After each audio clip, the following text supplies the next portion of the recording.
ರೂಪ ತಗೊಂಡು ಹೋಗಿ ಹರ್ಷನ್ ಕೊಲೆ ಮಾಡಿದಾದ್ರು ಯಾರು? ನಾನೇ. ನಿನ್ನ ರೂಪದಲ್ಲಿ ಹೋಗಿ ಹರ್ಷನ್ ಕೊಂದಿದ್ದು ನಾನೇ ಮಯೂರಿ. ಅಷ್ಟೇ ಅಲ್ಲ, ಮೊದಲು ಹರ್ಷನ್ ರೂಪ ತಗೊಂಡು ನಿನ್ನ ಬಗ್ಗೆ ಮನೆಯವ್ರಿಗೆ ತಪ್ಪು ಅಭಿಪ್ರಾಯ ಬರೋ ಹಾಗೆ ಮಾಡಿದ್ದು ನಾನೇ. ನಿನ್ನ ಮತ್ತೆ ಅರ್ಜುನ್ ಮದುವೆ ಮುರಿಯೋ ಹಾಗೆ ಮಾಡಿದ್ದು ನಾನೇ. ಏನೋ ನೀನು ಅಧಿಕ ಪ್ರಸಂಗ? ನನ್ನ ಅಧಿಕ ಪ್ರಸಂಗ ಆಗಿರ್ಲಿ, ಮೊದಲು ಅರ್ಜುನನ್ನು ಉಳಿಸ್ಕೋ. ಅವನ ಪ್ರಾಣ ಅಪಾಯದಲ್ಲಿದೆ. ಕಾಲ ಕೈ ಮೀರಕ್ಕಿಂತ ಮುಂಚೆ ಅವನ್ನ ಉಳಿಸ್ಕೋ. ಏನಾಗ್ತಾ ಇದೆ? ಯಾಕೆ ಇಲ್ಲಿಂದ ಹೊರಗೆ ಹೋಗಕ್ಕಾಗ್ತಾ ಇಲ್ಲ? ನನ್ನ ಇಲ್ಲಿಗೆ ಯಾರು ಕರ್ಕೊಂಡ್ ಬಂದಿದ್ದು? ಯಾರಿದ್ದೀರಾ? ಕಾಪಾಡಿ! ಯಾರಾದ್ರೂ ಇದ್ದೀರಾ? ಯಾರು?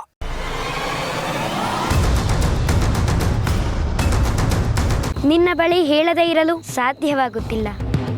ಹಾಗಾಗಿ ಈ ವಿಚಾರವನ್ನು ನಿನಗೆ ಹೇಳ್ತಾ ಇದ್ದೀನಿ.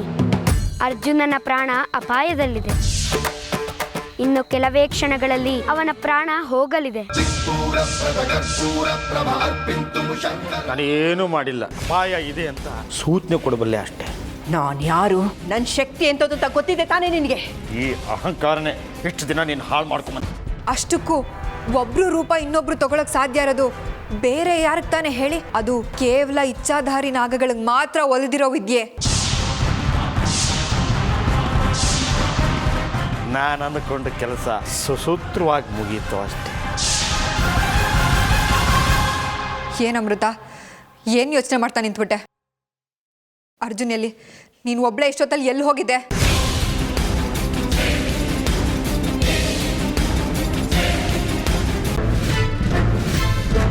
ಇದ್ದಕ್ಕಿದ್ದ ಹಾಗೆ ಆವಿನ ವಿಚಾರ ಯಾಕೆ ಬಂದೆ ಈ ಮನೇಲಿ? ಈ ಮನೆಗೂ ಹಾವುಗಳಿಗೆ ಏನು ಸಂಬಂಧ?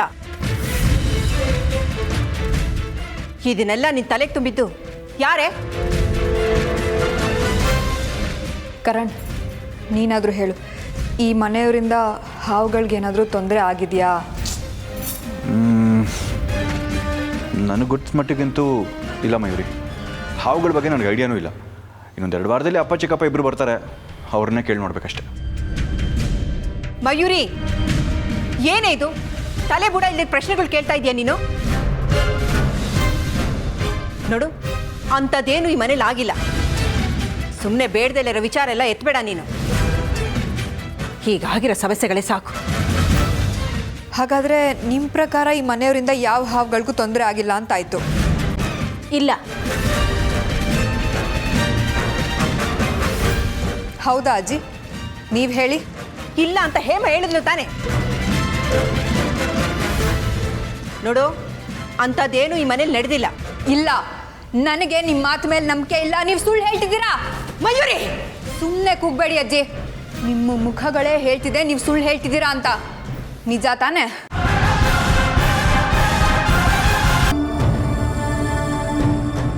ನೀವು ನನಗೋಸ್ಕರ ನಿಮ್ಮ ಜೀವನೇ ಕೊಡೋದಿಕ್ಕೆ ತಯಾರಾಗಿದ್ದೀರಾ ಅಂತ ನನಗೆ ಗೊತ್ತು. ಅದು ನಿಮ್ಮ ದೊಡ್ಡ ಗುಣ. ಆದ್ರೆ ಆ ನಿಮ್ಮ ದೊಡ್ಡ ಗುಣನ ನನ್ನ ಸ್ವಾರ್ಥಕ್ಕೆ ಬಳಸ್ಕೊಂಡ್ಬಿಟ್ಟೆ. ನನ್ನ ಪಾಪಿ. ನನ್ನ ಕೈಯಾರನೆ ನಿಮ್ಮನ್ನ ಕೊಂದಾಕ್ಬಿಟ್ಟೆ ಅನ್ನಿಸ್ತಾ ಇದೆ. ನನ್ನಂತ ಸ್ವಾರ್ಥಿ, ನನ್ನಂತ ಪಾಪಿ ಯಾರು ಇರೋದಕ್ಕೆ ಸಾಧ್ಯನೇ ಇಲ್ಲ. ನಿಮ್ಮನ್ನ ಉಳಿಸ್ಕೊಳ್ಳೋದಕ್ಕೆ ಚಿನ್ನದಂತ ಅವಕಾಶ ಇದ್ರು ಅದನ್ನು ಉಪಯೋಗಿಸ್ಕೊಳ್ದೆ ನನ್ನ ಮೇಲಿಟ್ಟಿದ್ದ ನಂಬಿಕೆಗೆ ದ್ರೋಹ ಬಗದ್ಬಿಟ್ಟೆ.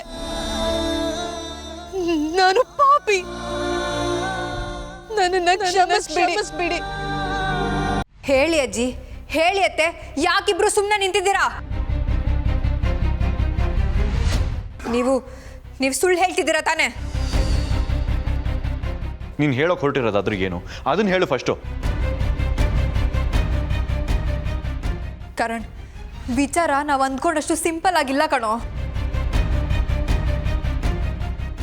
ಈ ಮನೇಲಿ ಯಾವಾಗಲೂ ಯಾರಿಂದನೋ ಹಾವುಗಳಿಗೆ ತೊಂದರೆ ಆಗಿದೆ. ತೊಂದರೆ ಅಂದರೆ ಅದು ಅಂತಿಂತ ತೊಂದರೆನೂ ಅಲ್ಲ, ನಾಗಗಳು ಸಾವಾಗಿದೆ ಅಂತ ಅನ್ನಿಸ್ತಾ ಇದೆ.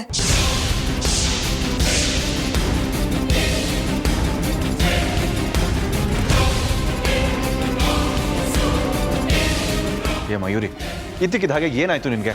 ಯಾವುದೋ ಚಂದ ಮಾಮ ಕಥೆ ಹೇಳ್ತಾ ಇದೆಯಾ? ಇದು ಚಂದ ಮಾಮನ್ ಕತೆ ಅಲ್ಲ ಕರಣ್, ಇದೇ ಸತ್ಯ. ನಮ್ಗೆ ಯಾರಿಗೂ ಗೊತ್ತಿಲ್ಲದೆ ಇರೋ ಸತ್ಯ. ಈ ಮನೆಯವರಿಂದ ಹಾವುಗಳಿಗೆ ತೊಂದರೆ ಆಗಿರೋದೇ ಸತ್ಯ. ಅಜ್ಜಿ ಅತ್ತೆ ಮುಖದಲ್ಲಿರೋ ಮೌನನೇ ಎಲ್ಲ ಹೇಳ್ತಿದೆ, ಕೇಳು. ಮಯೂರಿ, ಬಾಯಿ ಮುಚ್ಚು. ಬಾಯಿ ಬಂದಂಗೆಲ್ಲ ಮಾತಾಡಬೇಡ. ನೋಡು, ನೀನು ಹೇಳ್ತಿರೋ ಥರ ಈ ಮನೇಲಿ ಏನೂ ನಡೆದಿಲ್ಲ. ಇಲ್ದಿರೋದನ್ನೆಲ್ಲ ಹೇಳಿ ಮನೇಲಿರೋರನ್ನ ಗಾಬರಿ ಪಡಿಸ್ಬೇಡ. ನಾನು ಇಲ್ದೇ ಇರೋದೆಲ್ಲ ಹೇಳ್ತಾ ಇಲ್ಲ ಅಜ್ಜಿ. ಹೌದು ಅಮೃತ, ನಾವೀಗ ಕಠೋರ ಆಗಲೇಬೇಕು. ಇಷ್ಟು ದಿನ ಸುಮ್ಮನೆ ಇದ್ದಿದ್ದು ಸರಿಯಲ್ಲ. ನೀನೇ ಯೋಚನೆ ಮಾಡು.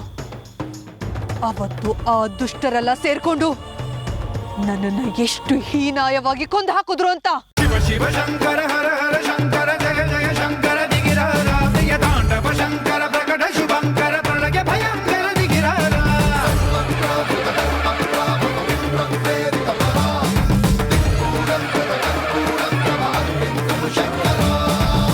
ಆ ಹಾವು ಒಬ್ಬೊಬ್ಬರನ್ನಾಗೆ ಬಲಿ ತಗೊಳಕ್ಕೆ ಬಂದೇ ಬರುತ್ತೆ. ಇನ್ನೂ ತಪ್ಪಿಸ್ಕೊಳ್ಳೋದು ಮಾತೇ ಇಲ್ಲ.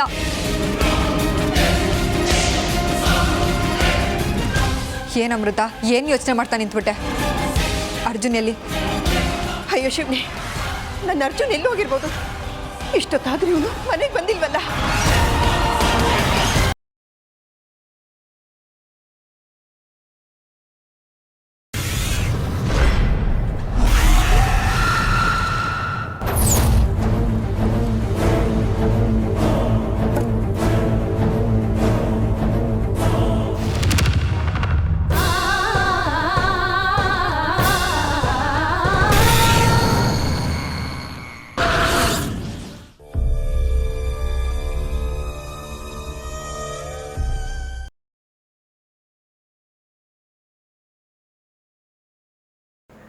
ನೀನೇ ಅದನ್ನು ಅಂಗಡಿಯಾಗಿ ಬಿಟ್ಟು ಬಂದ್ಯೋ ಇಲ್ಲ ಇಲ್ಲಿ ಬಂದ್ಮೇಲೆ ಕಳುವಾಯ್ತೋ ಗೊತ್ತಾಯ್ತಾ ಇಲ್ಲ. ಅದಕ್ಕೆ ನೀನೇ ಈಗ ಅವನ ಅಂಗಡಿಗೆ ಹೋಗಿ 2 ಉಂಗುರ ಮಾಡಿಸ್ಕೊಂಡು ಬಾ. ಏಯ್, ಈ ಸಲ ಆದ್ರೆ ಭದ್ರ ಕಟ್ಲಾ? ಬಿಗಿಯಾಗಿ ಕಟ್ಟಿದ್ವಿ ಸಾಹೇಬ್ರೆ, ಯಾರೋ ಬೇಕು ಅಂತಲೇ ಬೀಳ್ಸವ್ರೆ.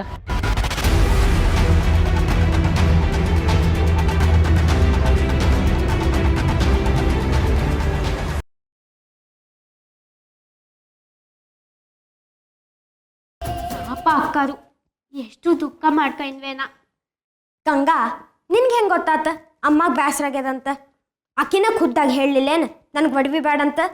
ಹಳೆ ಕಾಲದ ಹೆಂಡ್ತಿದ್ದೀನಲ್ಲ, ಹಳಿವ ಹಾಕೋತೀನಿ ತಗೋರಿ. ಬಂಗಾರ ಜುಮ್ಕಿ.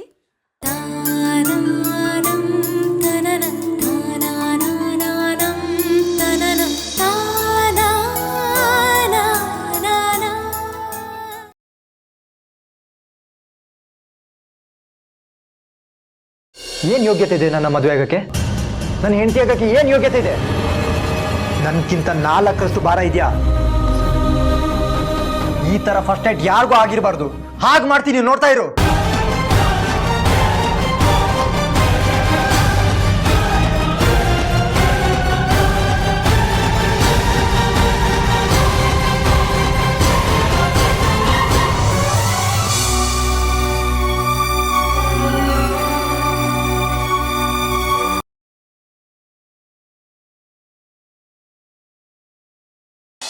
ಪ್ರತಿಭಾ ಎಲ್ಲೋದ್ಲು? ಇನ್ನೂ ಬಂದಿಲ್ವಲ್ಲ?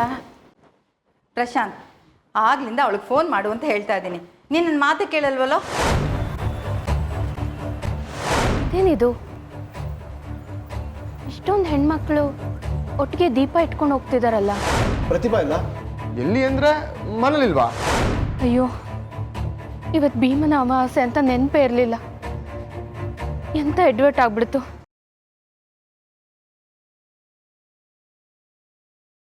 ಮನುಗಿನ್ನೂ ಅಮ್ಮನ ಮೇಲೆ ಸಿಟ್ಟು ಹೋಗಿಲ್ವಾ?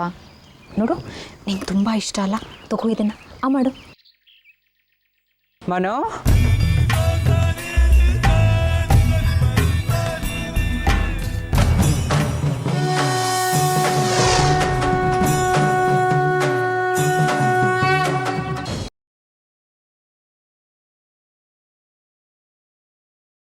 ಮಾವ, ಬತ್ತಿರೋ ಇಲ್ವೋ ಈ ಪೂಜೆ ಎಲ್ಲಿ ತಪ್ಪೋಯ್ತದೆ ಅನ್ಕೊಂಡು ನಾನೇ ಇಲ್ಲಿಗೆ ಬಂದ್ಬಿಟ್ಟೆ. ನಮ್ಮಿಬ್ಬರ ಸಂಬಂಧ ಗಟ್ಟಿಯಾಗಿರ್ಲಿ ಅಂತ ದೇವ್ರಲ್ಲಿ ಕೇಳ್ಕೊಂಡು 3 ಗಂಟೆ ಹಾಕಿ